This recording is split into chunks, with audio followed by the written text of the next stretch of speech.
नमस्कार, मैं हूं निवेदिता। पाकिस्तान से खुद का देश तो संभलता नहीं, भारत के आंतरिक मामलों में अक्सर दखल देता रहता है। मंच कोई भी हो, वो कश्मीर का रोना नहीं छोड़ता है। बुधवार को जब राष्ट्रमंडल देशों के विदेश मंत्रियों की डिजिटल बैठक हुई, तो इस बैठक में भी पाकिस्तान ने एक बार फिर कश्मीर का मुद्दा उठाते हुए भारत पर अवैध रूप से जनसांख्यिकी बदलाव करने का आरोप लगा दिया। उसके इस आरोप पर भारत ने भी कड़ी फटकार लगाते हुए आतंकवाद के साथ उसकी सांठगांठ की पोल खोलकर रख दी। मोदी सरकार ने जब से कश्मीर से अनुच्छेद 370 की विदाई की है, तभी से पाकिस्तान बेचारा कुछ ज्यादा ही बौखला गया है। इसी बौखलाहट में वो भारत पर आधारहीन आरोप लगाता रहता है। राष्ट्रमंडल देशों के विदेश मंत्रियों की बैठक में शामिल होने आए पाक विदेश मंत्री शाह महमूद कुरैशी ने भी यही काम किया। उन्होंने राष्ट्रमंडल देशों के सामने कश्मीर की ओर इशारा करते हुए भारत पर आरोप लगाया कि विवादित क्षेत्र में अवैध रूप से जनसांख्यिकी बदलाव करने के लिए दक्षिण एशिया का एक देश उग्र राष्ट्रवाद को बढ़ावा दे रहा है। भारत के राष्ट्रवाद से डरे पाकिस्तान ने कश्मीर पर भारत को घेरने की कोशिश की, तो भारत की ओर से विदेश मंत्री एस जयशंकर की जगह बैठक में शामिल हुए विदेश मंत्रालय के सचिव विकास स्वरूप ने भी पाकिस्तान को मुंहतोड़ जवाब दिया।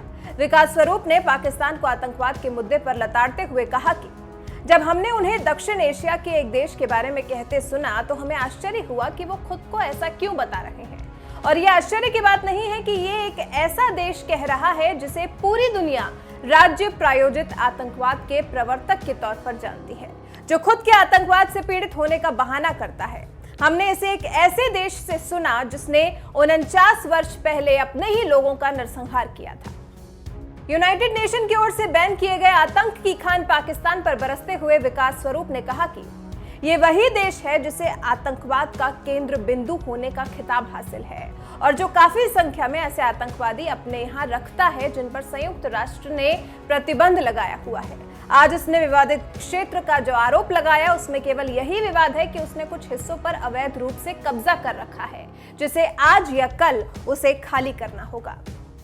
विदेश मंत्रालय के सचिव विकास स्वरूप के बाद विदेश मंत्री एस जयशंकर ने भी एशिया सोसाइटी प्लेटफॉर्म पर पाकिस्तान की जमकर खबर लेते हुए कहा कि पाकिस्तान सरकार आतंकवाद को सार्वजनिक तौर पर समर्थन देती रही है और इसे वो सही ठहराते हैं। इसी वजह से पाकिस्तान के साथ सामान्य संबंधन मुकम्मल करना बेहद कठिन है।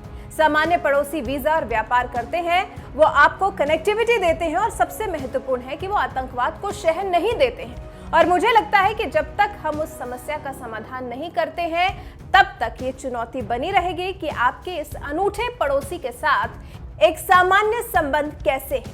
यह हमारी विदेश नीति के लिए भी बहुत ही परेशान करने वाला मुद्दा है।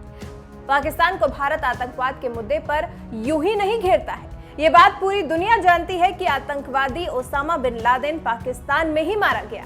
हाफिज सईद, दाऊद इब्राहिम, मसूद अजहर जैसे तमाम आतंकियों का खर्चा पानी पाकिस्तान ही चलाता है। आतंकवाद को शह देने की वजह से ही फाइनेंशियल एक्शन टास्क फोर्स यानी कि FATF ने पाकिस्तान को ग्रे लिस्ट में रखा हुआ है। पाकिस्तान FATF की ग्रे लिस्ट से बाहर निकलने की कोशिश में लगा हुआ है, हालांकि पाकिस्तान इसमें सफल होने में कामयाब नहीं हो पा रहा है।